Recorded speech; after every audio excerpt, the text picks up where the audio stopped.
Another expression is anyway. Anyway helps organize the conversation naturally. So I'm going to talk about some meanings. Changing or returning to the topic, or showing something is not important. So there are two meanings. Let's talk about them. So how we use anyway in sentences. So when we are changing or returning to a topic. So let's imagine we are talking about something. We changing our topics and I say, okay, anyway, so what we are talking about? Or I want to change the meaning, the subject. Anyway, let's move on. Showing something is not important. It was difficult, but I did it anyway.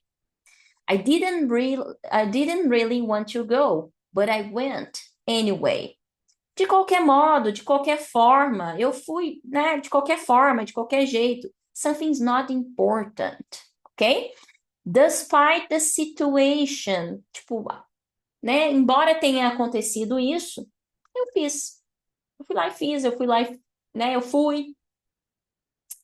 So anyway, making conversation flow better. Instead of stopping abruptly, like, okay, let's move let's change our subject. You can say, anyway, can we change our subjects? Can we talk about another thing?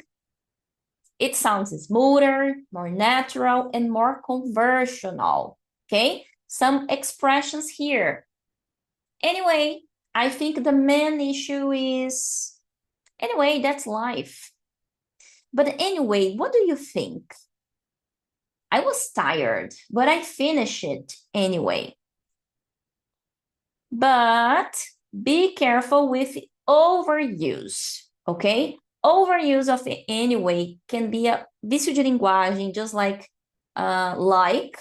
in other questions, other words in English. So native speakers use anyway naturally and casually, usually to transition, soften in conversation, and continue speaking naturally. So be careful with that. Okay, guys? All right. So I see you next to feedback.